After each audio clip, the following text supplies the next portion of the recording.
Hey everybody, Graz from the GKBC here. Doing a video on my phone because AJ and the daughter are out of state and they took the regular camera.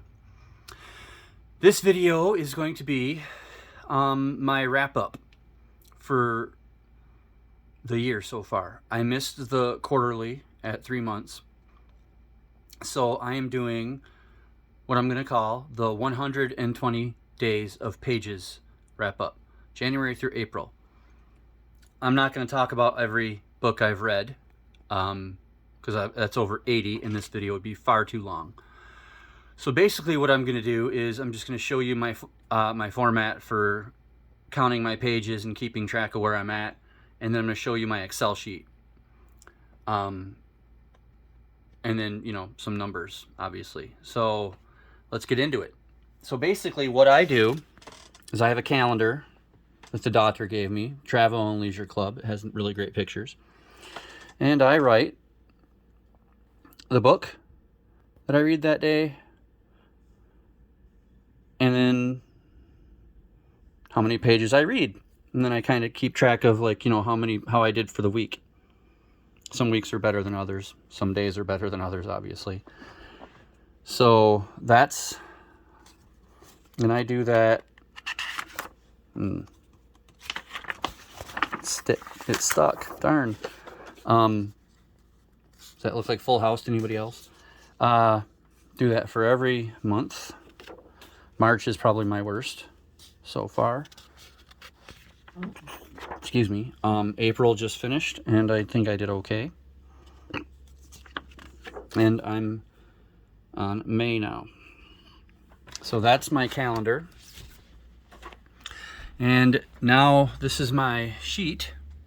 And if you want to stop any of these and look at them, then, you can. These are the books that I read in January. They're in alphabetical order. How I rank them is I'm just flipping it. I have categories, and each one gets a number with decimal points up to 10, and then they all get added together, and then that total gets divided by 6 because there's 6 categories, and then that gives me my overall rank for that book, and that's how I decide. But anyway, this is January. Okay. I read, well, it says 25. It says 26, but you can't count January. It says 25 books, but I finished Patriot games in February. So we'll get to that when I'm telling you about the whole year. Okay, flipping now. This is February. 24 books. Not too bad. Leave that there for a second if you want to pause and look at them. And then March I just couldn't get going. I was lucky to finish my 12, 12, 12, and I really didn't, because The Moon is a Harsh Mistress I finished in April. So I didn't even finish my 12, 12, 12 for March. I just wasn't feeling it. And then April, I picked it back up. I got 22 books done in April, plus the percentage of The Moon is a Harsh Mistress. You'll see that I do decimal points at the end of the month for books. And then this is May so far. The yellow is, that's how I keep track of how much I've got done. I finished Mad Love already, the graphic novel by Paul Dini, and I'm midway through I'm at still kind of early 10% of Swan Song. Now I will show you my year so far. I'm going to flip it again. Hopefully here, let's just go out a little bit. I don't know if flipping it is going to make it, what it's going to do on the TV. So you see that, I do the decimal point because I finished 73% of Patriot games in January and had to read the remaining 27% in February. But that's my year so far. The average book rating, obviously, is, like in January, 24 books, including, actually it was 25 if you count Patriot games. And then overall they were 6.38 out of 10. That was my worst month so far. My biggest page day each month, that's not a running total, that's for each month. As you see, March was pretty bad. But you can see that I've read 83 books this year so far. I have yet to break 7,000 pages in a month. I'm hoping to do much better than that this month. We'll see. My pages per day is, I'm happy with that. It's pretty solid. Not March so much, because obviously, I've proven that I can read between 220 and almost 250 a day for a month. And this month I need to do better than that, but I think I can. Biggest page day, well, you see them. I've broken 400 every month with a couple of really big days there. So I'm not going to show you my overall rankings, I guess. Well, I guess I can. Yeah, I'll do that. So first off, I'll show you my bottom 10 of the year.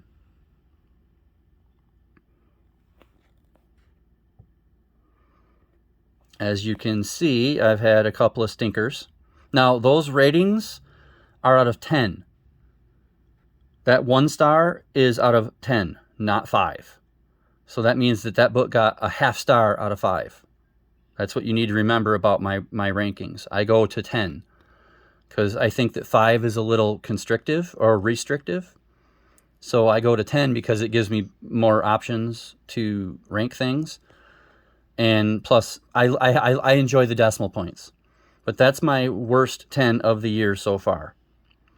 Now, that first book, Forever by Diane Johnson, was a mistake. I was supposed to read a Judy Blume book called Forever, and Amazon kind of led me in the wrong direction, and I got stuck with that. And it was probably one of the absolute worst books I've ever finished. So now, before I show you my top 10 of the year, I am going to point out that I have quit a book this year, which I don't do very often. I couldn't get into Pandemic by A.G. Riddle. I read the first 80 pages and it was confusing. It tried to be too smart with all the CDC and how in-depth it was going with like the briefings and stuff. And I was just, I'm done. So I'm going to give that book to my local bookstore. So, yeah.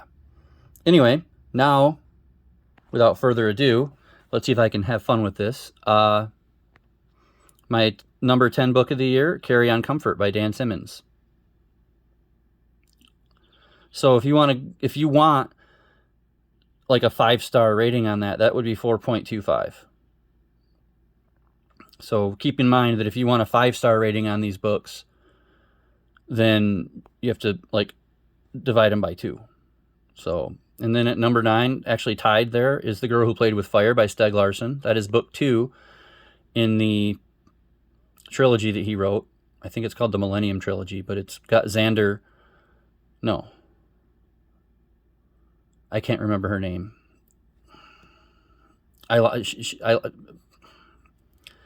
I'm sorry, I can't remember her name right now.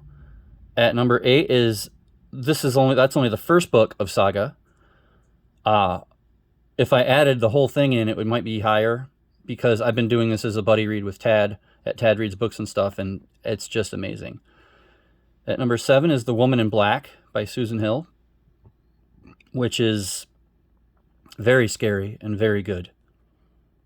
Number 6 was Open Range by Lauren Payne, one of my favorite all-time Western movies, and the book is probably a little bit better. Like, there's no Hollywooded to it. I like it. Number 5 was A Canticle for Leibowitz by Walter M. Miller. Really good science fiction book. It was dry and it took a long time to read, but I still really enjoyed it. Number 4 is Childhood's End by Arthur C. Clarke. Again, very good science fiction book. And you're seeing 8.83. That's a 4.4. Okay, number 3 is The Third Hotel by Laura Vandenberg. Now, this actually gets bad reviews or mixed reviews, but for some reason, it just spoke to me. It was very brilliant. I don't know. I know I'm going to read it again in the future. I really enjoyed it. Number 2 is The Haunting of Hill House by Shirley Jackson. And you see, that's a 4.5 book because it's at a 9 for me. What a spectacular book. And I actually appreciated it much more after talking to Bart from Bart Book Rising with author Bart J. Gilbertson. He helped explain the ending a little bit, and it made a lot more sense. And I really, really appreciate it. And my number 1 book of the year, and I think it might stay there because it's probably the number 3 all-time best book I've ever read, and that is Bert Breen's Barn by Walter D. Edmonds. And if you look, that's a 9.59. So if you divide that by 2, that's almost a 4.8. So that's about as close to a 5-star as you're going to get on my ranking system. So that's pretty cool. And I can't say enough about that. I did a video, a 1-minute review of it. So if you want, go back and look at that and see what I thought of Bert Breen's Barn. I see so far, because I've got the year planned, I don't see many books that can beat that, but I didn't know that was coming either. So, but anyway, that's my year so far. Let me know what you think. If you've read any of the books on the top 10 or bottom 10 and you disagree, let me know. If you agree, let me know. If you want to hear more about any of the books that I showed, like if you pause it or if you catch something caught your eye and you want to hear more about it, please let me know that too.